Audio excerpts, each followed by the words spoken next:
स्वागत है आपका वयस्क बाइबल अध्ययन में।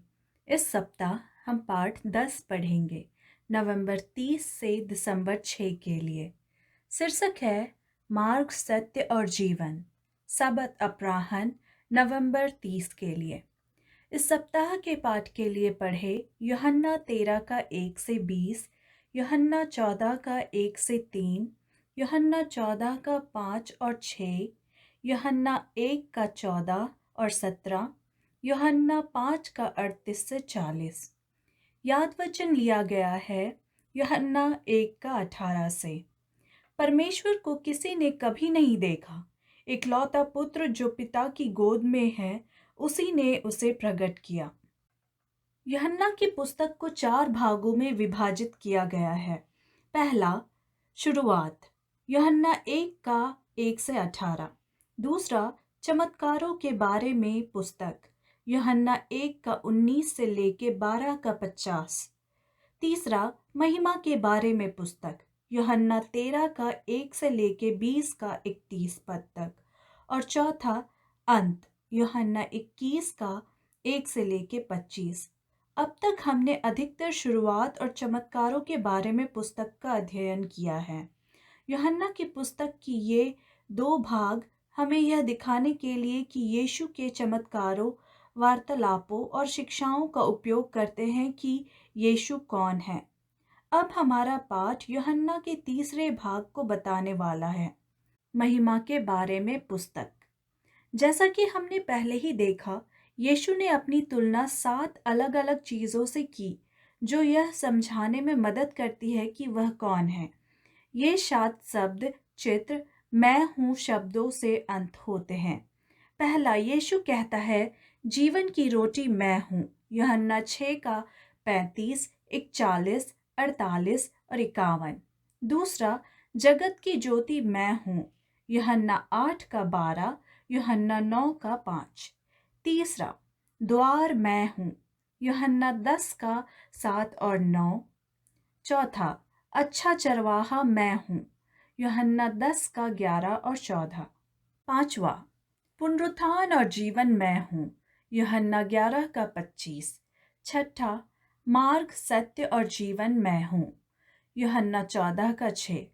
अंततः सच्ची दाखलता मैं हूँ, यूहन्ना 15 का 1 से 5। इस सप्ताह हम अपना अध्ययन यीशु की विदाई उपदेश के साथ शुरू करेंगे। यह उपदेश यीशु द्वारा अपने शिष्यों के पैर धोने से शुरू होता है। फिर हम यूहन्ना 14 में मैं हूँ शब्द चित्रों को देखेंगे। रविवार, दिसंबर 1 के लिए शीर्षक है यीशु का सशक्ति उदाहरण, यूहन्ना 13 का 1 से 20। हम यूहन्ना 13 से 17 में यीशु की विदाई उपदेश पढ़ते हैं। इस उपदेश में यीशु अपने शिष्यों को सिखाता है कि भविष्य में क्या आशा करनी चाहिए और क्या काम करना चाहिए। यीशु अपने शिष्यों को उन्हें छोड़ने के बारे में बेहतर महसूस करने में मदद करता है। यीशु ने उन्हें एक सहायक, पवित्र आत्मा, यूहन्ना 14 से 16 भेजने का वादा किया। यीशु अपने शिष्यों से यह भी कहता है कि वे भविष्य में दुखद दौर से गुजरेंगे क्योंकि कठिन समय आ रहा है, यूहन्ना 15 से 16। तब यीशु अपने शिष्यों को विश्वास में मजबूत बने रहने के लिए प्रोत्साहित करता है, यूहन्ना 15। यूहन्ना 13 का 1 से 20 में कहानी पढ़े। इस कहानी में क्या होता है? यह कहानी इतनी महत्वपूर्ण क्यों है? यीशु अपने शिष्यों को क्या सबक सिखाना चाहते थे? यीशु के दिनों में लोग नंगे पैर चलते थे या सैंडल पहनते थे। सैंडल खुले जूते थे जो पैर की उंगलियों या पूरे पैर को नहीं ढकते थे, अतः पैर धूल मिट्टी से सन जाते थे।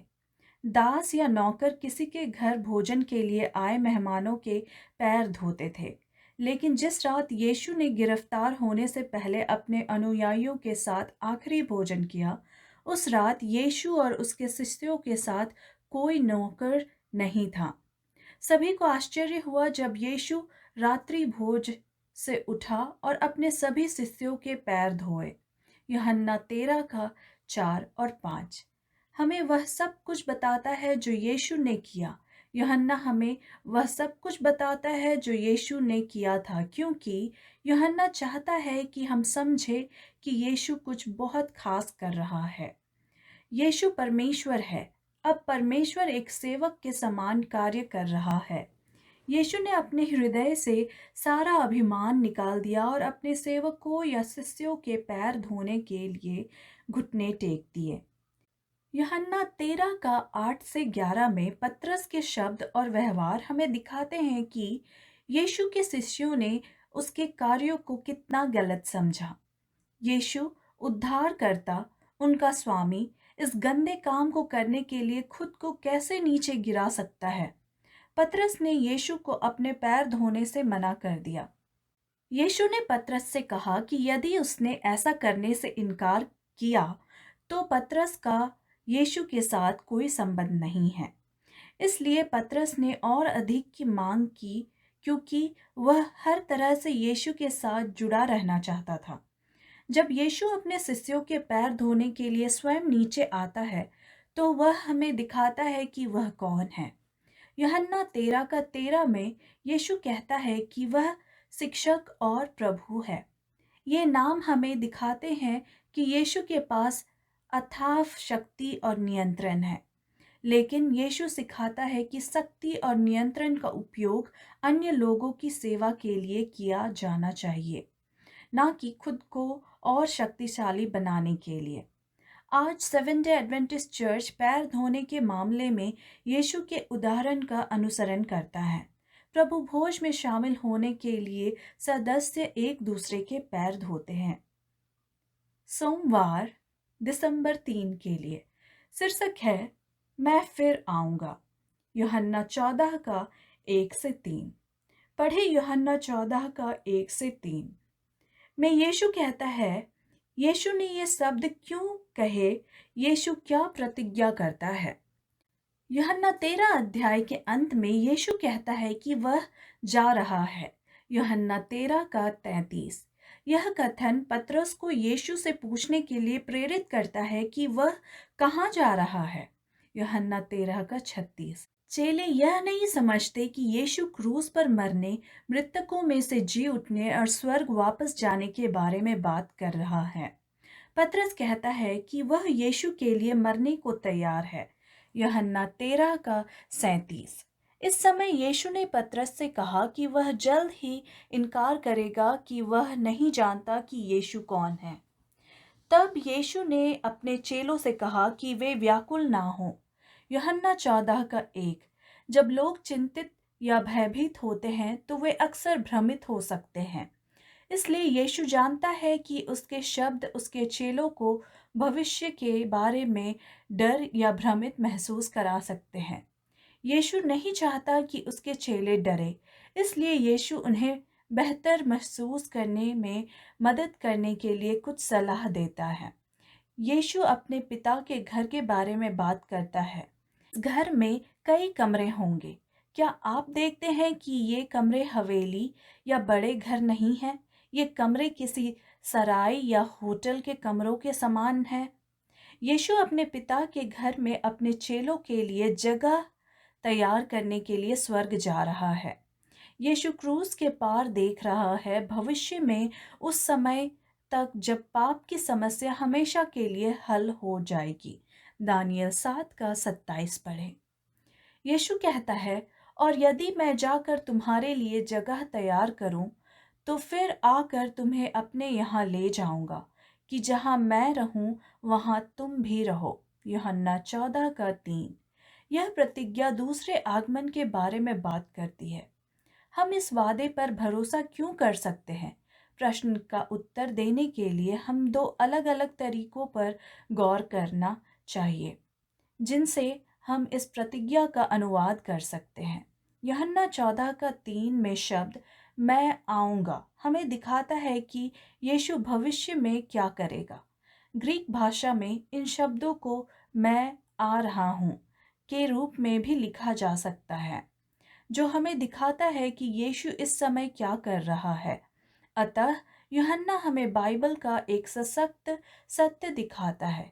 यीशु अपने दूसरे आगमन के बारे में ऐसे बात करता है जैसे कि यह पहले ही से शुरू होकर अभी हो रहा हो।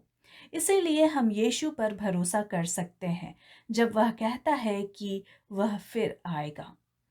निसंदेह जिसने इसे बनाया है उसके कारण हम इस प्रतिज्ञा पर भरोसा कर सकते हैं। क्रूस हमें क्या सिखाता है कि हम दूसरे आगमन के बारे में यीशु की प्रतिज्ञा पर भरोसा क्यों कर सकते हैं। मंगलवार दिसंबर 3 के लिए शीर्षक है मार्ग सत्य और जीवन मैं ही हूँ। यूहन्ना 14 का 5 और 6। थोमा ने यीशु से किस प्रकार प्रश्न पूछा कि वह कहाँ जा रहा है। यीशु ने कैसे उत्तर दिया। पढ़े यूहन्ना 14 का 5 और 6। थोमा के सवाल पूछने को हम क्या सोच सकते हैं। क्या यह एक बेहतर प्रश्न है। यदि आप नहीं जानते कि कोई कहाँ जा रहा है तो आप उस व्यक्ति का अनुसरण करने का तरीका कैसे जान सकते हैं। लेकिन यीशु दिखाता है कि यह प्रश्न संदेह से भरे हृदय से आता है, विश्वास या ज्ञान से नहीं। यीशु यह कहकर उत्तर देता है कि वह स्वयं ही मार्ग है। किसका रास्ता। यीशु पिता तक पहुंचने का मार्ग है। यूहन्ना 1 का 1 से 18 में यूहन्ना हमें यीशु और परमेश्वर पिता के बीच संबंध को देखने में मदद करता है। यूहन्ना 1 का 18 कहता है कि यीशु ही वह है जो हमें पिता को दिखाता है। शब्द दिखाना ग्रीक शब्द एक्सेग्योमाई से आया है जिसका अर्थ है व्याख्या करना या किसी विचार का अर्थ स्पष्ट करना। यीशु पिता के साथ एक ऐसे व्यक्ति के रूप में जुड़े हुए हैं जो पापियों को पिता के बारे में समझाता है। अतः यीशु पिता तक पहुंचने का मार्ग है। यीशु के बिना हम पिता के बारे में अपनी समझ में सीमित है। फिलिपुस पिता से मिलने की बात करता है। कोई भी पापी पिता को नहीं देख सकता और जीवित नहीं रह सकता। निर्गमन 33 का 17 से 34 का 9 की यूहन्ना 1 से 18 से तुलना करें। यीशु फिलिपुस की गलतफहमी को दूर करता है और उससे कहता है कि यदि तुमने यीशु को देखा है तो पिता को भी देखा है। यीशु के बिना परमेश्वर तक पहुंचने का मार्ग अंधकारमय हो जाता है। यीशु वह प्रकाश है जो हमें परमेश्वर तक पहुंचने का रास्ता दिखाता है। यीशु 3 शब्दों को एक साथ जोड़ता है, मार्ग, सत्य और जीवन। शब्द मार्ग का प्रयोग यूहन्ना 1 का 23 और यूहन्ना 14 का 6 में किया गया है। यूहन्ना 1 का 23 में चेला प्रेमी यूहन्ना इसका उपयोग इस बारे में बात करने के लिए करता है कि कैसे यूहन्ना बपतिस्मा दाता यीशु के लिए मार्ग तैयार करता है। यूहन्ना की पुस्तक में सत्य और जीवन शब्द भी महत्वपूर्ण विषय है। बुधवार और गुरुवार को हमारा अध्ययन सत्य के विचार पर गौर करेगा। इस विषय का अध्ययन आज बहुत महत्वपूर्ण है। ऐसा इसलिए है क्योंकि हर जगह लोग संदेह करते हैं कि बाइबल सच्चाई के बारे में क्या कहती है। बुधवार दिसंबर 4 के लिए शीर्षक है मैं सत्य हूँ। यूहन्ना 1 का 14 और 17। पढ़े यूहन्ना 1 का 14 और 17, यूहन्ना 8 का 32, यूहन्ना 14 का 6 और यूहन्ना 15 का 26। यूहन्ना सत्य के विचार को यीशु से कैसे जोड़ता है। यूहन्ना की पुस्तक में हम बार बार देखते हैं कि सत्य यीशु उनके पिता और पवित्र आत्मा से जुड़ा हुआ है। यीशु प्रकाश से जुड़ा हुआ है, ना कि अंधकार से। यूहन्ना 1 का 1 से 14, यूहन्ना 3 का 19 से 21। झूठ शैतान और पाप से जुड़ा हुआ है। यूहन्ना 8 का 44 से 46।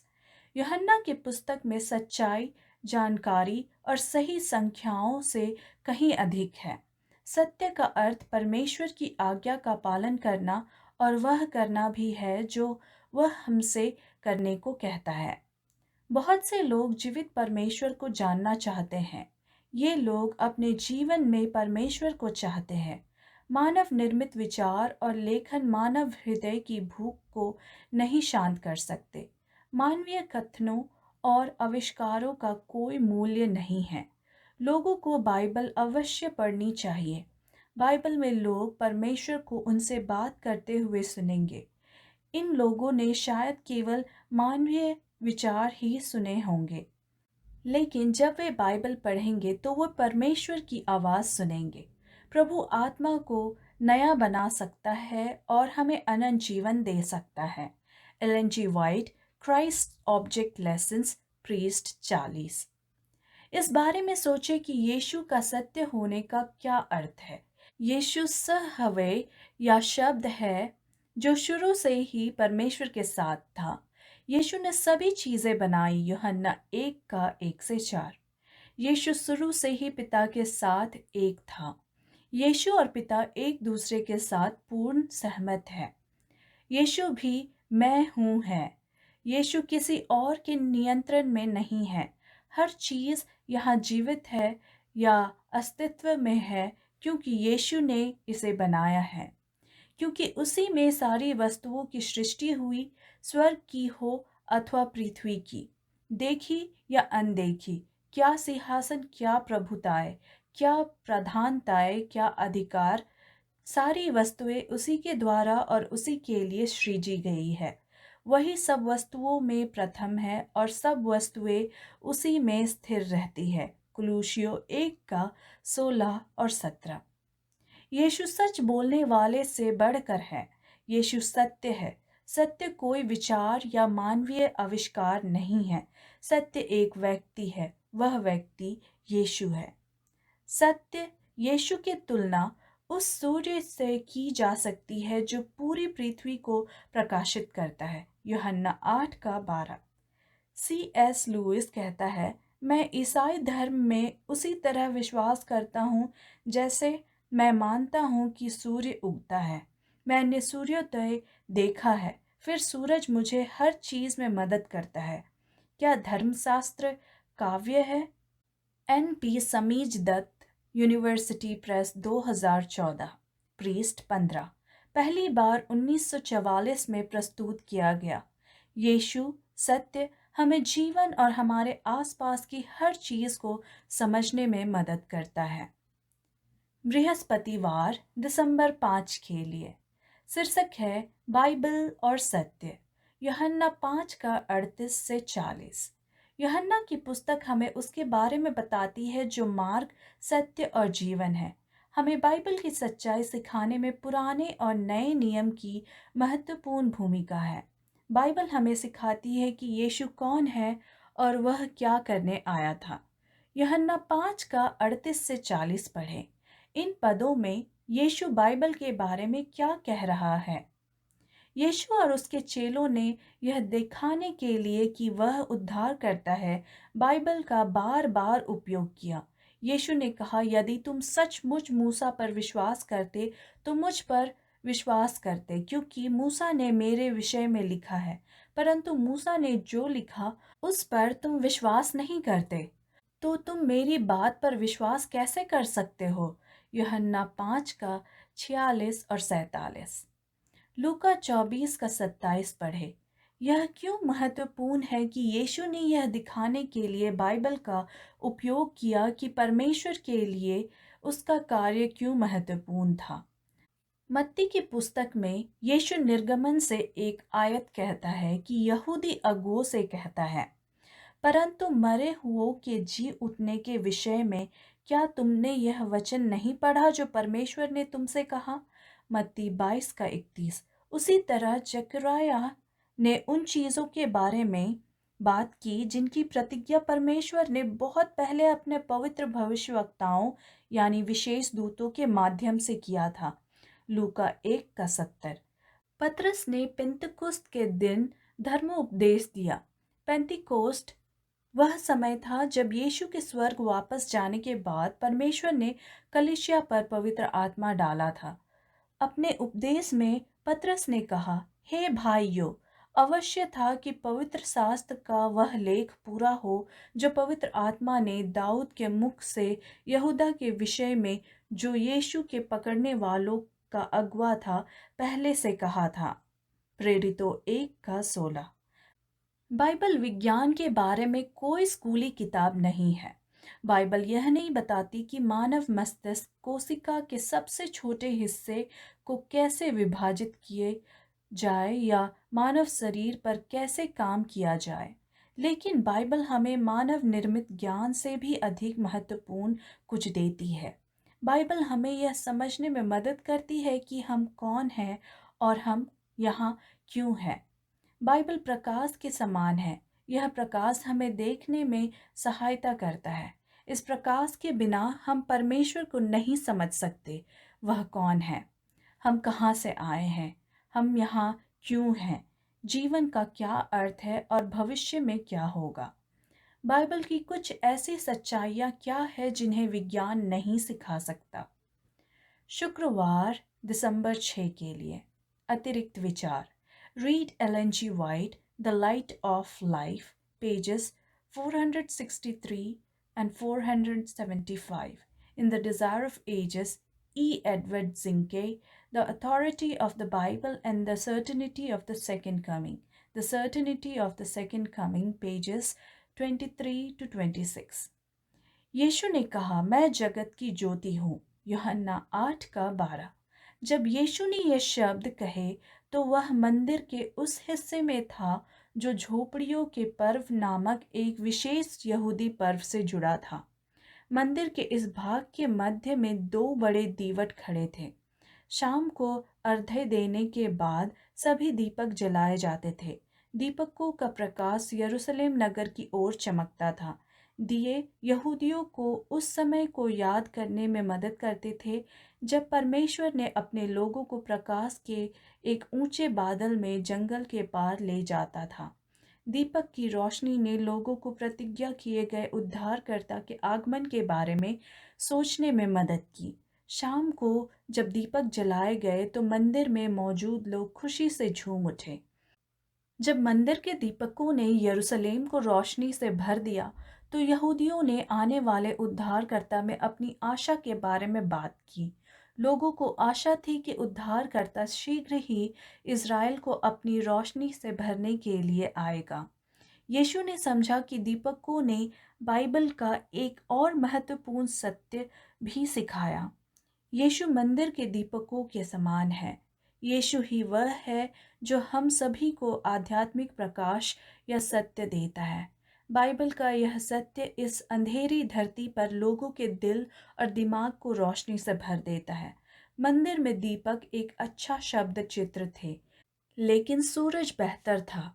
यीशु के स्वयं के हाथ ने सूर्य को प्रकाश में स्थापित किया। समय सुबह का था। सूर्य जैतून पर्वत के ऊपर था।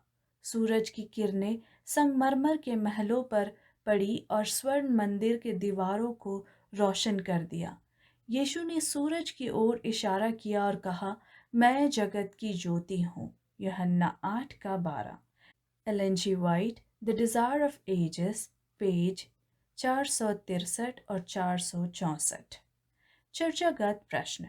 पहला, कौन से महत्वपूर्ण सत्य हम विज्ञान से कभी नहीं सीख सकते? उदाहरण के लिए क्रूस या दूसरा आगमन। परमेश्वर को बाइबल की ये सच्चाइयाँ हमें क्यों दिखानी चाहिए? दूसरा, लूसीफर एक आदर्श स्वर्गदूत था। वह परमेश्वर के बारे में और स्वयं के विषय में बहुत कुछ जानता था, लेकिन लूसीफर ने परमेश्वर के विरुद्ध लड़ाई लड़ी।